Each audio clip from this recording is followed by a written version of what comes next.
안녕하세요, 칸체스입니다. 핫픽스 패치가 진행되고 나서 어떤 덱을 해야 할지 어려워하는 분들을 위해 현 메타에 좋은 7가지 티어 덱들을 준비해왔습니다. 티어 덱은 다이아몬드 티어 이상의 데이터를 기반으로 픽률, 평균 등수, 순방률, 승률을 고려해 선정했습니다.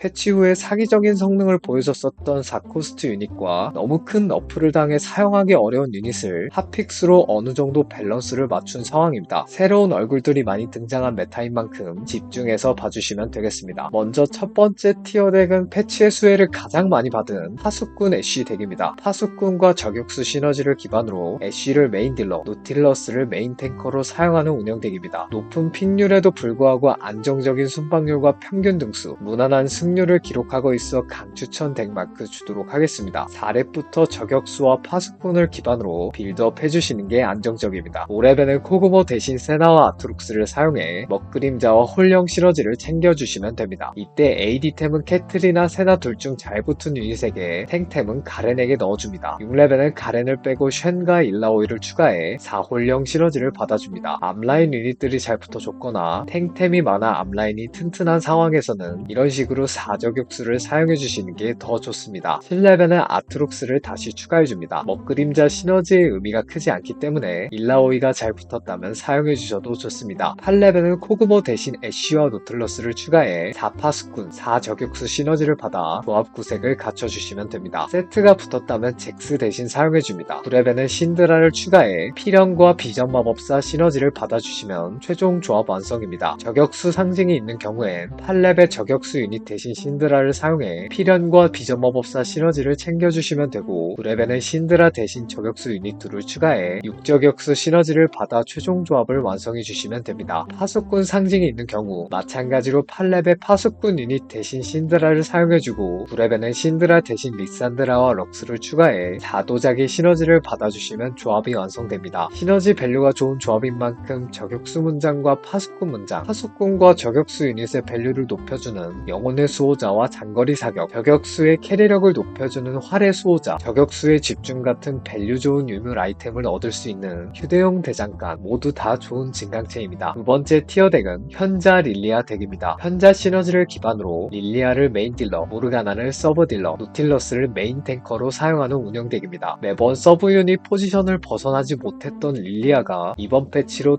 똑똑해지면서 떠오른 티어 덱입니다. 승률이 높은 편은 아니지만 높은 픽률과 순방률, 안정적인 평균 등수를 기록하고 있어 강추천 덱 마크 주도록 하겠습니다. 4렙부터 신화 유닛들을 기반으로 빌드업 해주시는 게 안정적입니다. 5렙에는 잔나를 추가해 기원자 시너지를 받아줍니다. 이때 AP템은 코그모와 잔나 둘 중 잘 붙은 유닛에게, 탱템은 말파이트에게 넣어 사용해줍니다. 6렙에는 다이애나를 추가해 용군주 시너지를 받아줍니다. 일라오이가 잘 붙었다면 대신 사용해주셔도 됩니다. 7렙에는 다이애나와 릴라오이 둘 중 넣어주지 못한 유닛을 추가해줍니다. 이때 릴리아나 노틸러스나 모르가나가 붙었다면 각각 코그모와 말파이트와 초가스 대신 사용해주시면 됩니다. 8렙에는 자이라를 추가해 3연자 시너지를 받아줍니다. 50이 붙었다면 자이라 대신 사용해 밸류업 해주시는 게 좋습니다. 9렙에는 라칸을 추가해 3용군주 시너지를 받아주시면 최종 조합 완성입니다. 현자와 용군주 상징 모두 사용 가능하지만 조합 구성은 같습니다. 메인 딜러 유닛들의 캐리력을 높여주는 마법 지팡이와 보석 연꽃, 캐리 유닛에게 들어갈 아이템을 위한 판도라, 휴대용 대장간, 큰꾸러미, 상징 밸류가 나쁘지 않은 만큼 현자와 용군주 문장, 빌드업에 도움이 많이 되는 충격요법, 모두 다 좋은 진강체입니다. 세 번째 티어 덱은 암영 알룬 덱입니다. 암영 시너지를 기반으로 알룬을 메인 딜러, 요릭을 메인 탱커로 사용하는 리롤 덱입니다. 달의 분노나 암영 상징 같은 진강체가 있어야 강력한 조합인 만큼 픽률이 높은 편은 아니지만 승률과 순방률과 평균 등수 모두 가장 높은 수치를 기록하고 있어 추천 덱 마크 주도록 하겠습니다. 4렙부터 1000개와 암영 유닛들을 중심으로 빌드업 해주시는 게 안정적입니다. 5렙에는 알룬을 추가해줍니다. 알룬이 나오지 않았다면 카직스와 니코 둘 중 잘 붙어준 유닛을 사용해줍니다. 6렙에는 요네를 추가해 4암영 시너지를 받아줍니다. 7렙에는 카직스를 추가해 1000개와 사신 시너지를 받아줍니다. 사일러스, 애니, 릴리아 같은 고밸류 유닛들이 잘 붙어준 경우엔 이런 식으로 4암영과 4기원자 시너지를 맞춰주시면 됩니다. 이 단계에서 리롤을 해주시는 게 좋지만 알룬 알룬 삼성작에 집착하시기보다 4코스트 유닛들을 하나씩 찾아서 조합 구색을 갖춰주는 게 더 좋습니다. 따라서 알룬 삼성각이 보일 때만 리롤을 많이 해주시는 게 좋고, 그게 아니라면 조합 구색만 갖춰주고 랩업을 밀어 고코스트 유닛들로 밸류를 채워주시는 게 좋습니다. 8렙에는 오른을 추가해 거대 개수 시너지를 받아줍니다. 세트가 붙었다면 잔나와 릴리아를 내리고 6암형 시너지를 맞춰주시는 게 좋습니다. 그리고 아지르가 붙었다면 애니 대신 사용해주시면 됩니다. 9렙에는 오른을 빼고 다시 기원자 유닛들을 넣어서 6암형과 4기원자 시너지를 맞춰주시면 최종 조합 완성입니다. 암형 상징 진강체가 나왔을 경우 빌드업 단계에서는 갈아주기 쉬운 유닛에게 넣어주고 최종 조합에서는 아지르나 릴리아에게 넣어 사용해주시면 됩니다. 상징이 있을 경우에는 8렙부터 이런 식으로 6암형과 4기원자 시너지를 맞춰주시면 됩니다. 마찬가지로 세트나 아지르가 붙었다면 각각 다리우스와 잔나 대신 사용해줍니다. 9렙에는 오른을 추가해주시면 최종 조합 완성입니다. 대개 밸류를 크게 높여주는 달의 분노와 암형 상징, 요릭의 캐리력을 높여주면서 삼성작을 쉽게 도와주는 야밤의 흡수, 메인 딜러 유닛들의 캐리력을 높여주는 보석 연꽃과 마법 지팡이, 캐리 유닛에게 들어갈 아이템을 위한 판도라, 휴대용 대장간, 훈꾸러미, 삼성작에 도움되는 영웅 꾸러미 모두 좋은 진강체입니다. 네 번째 티어 덱은 숲지기 신드라 덱입니다. 필연과 숲지기 시너지를 중심으로 신드라를 메인 캐리, 오른을 메인 탱커로 사용하는 운영덱입니다. 핫픽스로 신드라가 너프당한 이후 픽률과 승률이 여전히 높지만 순방률과 평균 등수가 큰 폭으로 떨어져 강추천 덱 마크를 주기에는 애매해서 추천 덱 마크를 주도록 하겠습니다. 5렙 기준으로 3필연, 2숲지기, 2파수꾼 시너지를 켜주시면 됩니다. 이때 신드라의 코어템은 킨드레드, 탱템은 야스오와 가렌 둘 중 잘 붙어준 유닛에게 넣어줍니다. 필연 연결은 앞라인이 부족하다면 야스오와 킨드레드, 그게 아니라면 아리와 킨드레드를 묶어서 딜을 높여주시는 게 좋습니다. 6렙에는 가렌을 빼고 일라오이와 아트록스를 추가해 비전 마법사와 홀령 시너지를 받아줍니다. 7렙에는 렉사이를 넣어서 난동꾼 시너지를 받아줍니다. 8렙에는 일라오이와 아트록스를 빼고 신드라와 오름과 쓰레쉬를 추가해 5필연과 4숲지기 시너지를 받아주시면 조합 구색이 갖춰집니다. 이때부터는 신드라와 아리를 연결해서 신드라의 캐리력을 높여주시는 게 좋습니다. 이때 세트나 아지르가 붙었다면 각각 야스오와 아지르 자리에 사용해서 밸류업 해주시면 됩니다. 9렙에는 애니를 추가해 기원자 시너지를 받아주시면 최종 조합 완성입니다. 이때 애니에게 줄 탱템이 마땅히 없다면 알룬을 사용해 암형 시너지를 받아주셔도 되고, 리산드라 이성이 붙었다면 리산드라로 밸류를 높여주면서 CC기까지 챙겨주시는 게 베스트입니다. 필연 상징이 있을 경우엔 빌드업 단계에선 잘 붙은 앞라인 유닛, 최종 조합에서는 오른에게 넣어 사용해주시면 됩니다. 8렙부터 이런 식으로 7필연 시너지를 맞춰주시는 게 좋습니다. 세트가 나왔다면 야스오와 교체해줍니다. 9렙에는 아지르를 추가해 4숲지기 시너지를 맞춰주시면 최종 조합 완성입니다. 숲지기 상징이 있을 경우엔 스레쉬에게 넣어 사용하다가 세트에게 넘겨주시면 되고, 8렙에 이런 식으로 조합을 맞춰줍니다. 9렙에는 알룬을 빼고 숲지기 유닛 2를 추가해서 6숲지기 시너지를 맞춰 최종 조합을 완성해줍니다. 두말할 필요 없이 좋은 필연과 숲지기 문장, 메인 딜러 유닛들의 캐리력을 높여주는 보석 연꽃과 마법 지팡이, 캐리 유닛에게 들어갈 아이템을 위한 한도르, 휴대용 대장간, 훈꾸러미, 빌드업과 덱의 고점을 높이는 것에 모두 도움되는 초월, 모두 다 좋은 진강체입니다. 다섯 번째 티어 덱은 1000개 밸류 덱입니다. 1000개 시너지를 기반으로 리신과 케인, 모르가나를 메인 캐리로 사용하는 운영 덱입니다. 1000개 상징이 나왔을 때 좋은 덱이라는 까다로운 조건부가 있는 만큼 픽률은 다른 티어 덱에 비해 떨어지지만 높은 승률, 안정적인 순방률과 평균 등수를 기록하고 있어 추천 덱 마크 주도록 하겠습니다. 5렙 덱 구성은 이런 식으로 3000개, 이 거대 개수, 이 결투가, 이 암형 시너지를 받아줍니다. 이때 케인이나 리신에게 줄 아이템은 다리우스에게 넣어 사용해주시면 됩니다. 6렙에는 니코를 추가해 1000개 시너지를 하나 더 받아줍니다. 소라카가 붙어줬다면 소라카를 사용해주시는 게 좋고, 모르가나의 AP 아이템을 넣어주시면 됩니다. 7렙에는 1000개 유닛을 하나 더 추가해줍니다. 8렙에는 다리우스와 요릭과 소라카를 빼고 다이애나와 모르가나와 리신과 케인을 추가해 용군주와 홀령, 현자 시너지를 챙겨주면서 밸류를 높여주면 조합 구색이 갖춰집니다. 이때 50이 붙어줬다면 말파이트 대신 사용해주시는 게 좋고, 우디르가 붙어줬다면 니코 대신 사용해주시면 됩니다. 9렙에는 리산드라를 추가해 CC기를 챙겨주면서 밸류업 해주시면 최종 조합 완성입니다. 1000개 상징은 리신과 케인 모두 효율이 좋지만 리신에게 우선으로 넣어주시는 게 더 좋습니다. 두말할 필요 없는 1000개 문장, 신성한 새로 고침, 캐리 유닛에게 들어갈 아이템을 위한 판도라, 휴대용 대장간, 오늘은 아니야, 위대한 결의, 캐리 유닛들의 유지력을 높여주는 살인술사와 회복의 구 모두 좋은 진강체입니다. 여섯 번째 티어 덱은 난동 제주꾼 카이사 덱입니다. 제주꾼과 난동꾼 시너지를 기반으로 카이사와 자야를 메인 캐리, 사일러스를 메인 탱커로 사용하는 운영덱입니다. 본 패치로 너프를 크게 당해 지표가 바닥을 찍었었지만 핫픽스로 다시 조금 살아났습니다. 승률과 픽률은 나쁘지 않은 수치지만 평균 등수와 순방률 지표 면에서 크게 떨어져 이제는 각이 확실하지 않으면 메리트 없는 덱이 되었습니다. 5렙 기준으로 3 이야기꾼, 2 제주꾼, 2 파수꾼 시너지를 켜주시면 됩니다. 이때 카이사의 코어템인 슈진의 창을 비롯해서 블루나 모렐로노미콘 같은 AP 아이템을 티모, AD템은 시비르, 탱템은 가렌에게 넣어주시면 됩니다. 초반에 최후의 속삭임으로 빌드업하는 경우엔 헤일의 아이템을 속도의 부족으로 AP 아이템을 위주로 빌드업하거나 최후의 속삭임 각이 나오지 않는 경우엔 지원의 부족으로 사용해주시는 게 좋습니다. 6레벨은 아트록스를 추가해 난동꾼 시너지를 받아줍니다. 7레벨은 잭스를 빼고 렉사이와 탐켄치를 추가해 4난동꾼 시너지를 받아주시면 됩니다. 이때 갈리오와 사일러스가 붙어줬다면 렉사이와 탐켄치 대신 사용해주시면 됩니다. 8레벨은 가렌을 빼고 카이사와 바드를 추가해 4제주꾼 시너지를 받아 조합 구색을 갖춰주시면 됩니다. 이때 자야가 붙어줬다면 바드 자리에 사용해 밸류업 해주시면 됩니다. 9레벨은 우디르가 추가되면서 3 먹그림자 시너지를 받아주시면 최종 조합 완성입니다. 먹그림자 아이템이 딜템이면 자야, 탱템이면 사일러스나 우디르 둘 중 잘 붙어준 유닛에게 넣어 사용해주시면 됩니다. 메인 캐리의 캐리력을 높여주는 행운의 도탄, 작은 친구들, 보석 연꽃, 캐리 유닛에게 들어갈 아이템을 위한 판도라, 휴대용 대장간, 큰 꾸러미, 캐리 유닛들의 유지력을 높여주는 살인술사와 회복의 구 모두 좋은 증강체입니다. 7번째 티어 덱은 결투가 덱입니다. 결투가 시너지를 기반으로 리신과 트리스타나와 볼리베어와 이델리아를 핵심 캐리로 사용하는 티어 덱입니다. 이전에는 트터와 볼리베어를 삼성작하는 방식으로만 사용했었지만 최근에는 삼성각이 잡히지 않으면 레벨업을 밀어서 리신과 이델리아를 캐리 유닛으로 사용하는 추세입니다. 증강체가 받쳐줘야 좋은 덱인 만큼 픽률은 낮은 편이지만 나쁘지 않은 평균 등수와 승률과 순방률을 기록하고 있는 만큼 결투가 문장과 연장결투 같은 증강체가 나올 경우에 각을 봐주시면 나쁘지 않은 덱입니다. 4렙부터 결투가 유닛들을 중심으로 빌드업 해주시는 게 안정적입니다. 스타가 붙었다면 카직스 대신 사용해 다결투가 시너지를 맞춰주고 볼리베어나 리신에게 들어갈 브루저 아이템은 다리우스나 키아나 둘 중 잘 붙어준 유닛에게 넣어줍니다. 5레벨은 요릭을 추가해 암영 시너지를 받아줍니다. 6레벨은 볼리베어를 추가해줍니다. 이때 만약 리신이 운 좋게 붙어줬다면 요릭 대신 사용해 6결투가 시너지를 맞춰줍니다. 7레벨은 다이애나를 추가해서 용군주 시너지를 받아 조합 구색을 갖춰주시면 됩니다. 이 단계에서 트타와 볼리베어 삼성각이 보이지 않으면 조합 구색을 갖춰놓을 정도만 리롤을 해준 뒤에 랩업을 밀어 리신과 이렐리아를 찾아주시는 게 좋습니다. 8레벨은 잔나를 넣어 용군주 시너지를 추가해줍니다. 이때 라칸이나 이렐리아가 붙어줬다면 각각 잔나와 다리우스 대신 사용해 밸류업 해주시면 됩니다. 그리고 트타나 볼리베어 삼성각이 보이지 않는 상태에서 아이템이 부족한 상황이라면 각각 리신과 이렐리아에게 아이템을 옮겨주시는 게 좋습니다. 9레벨은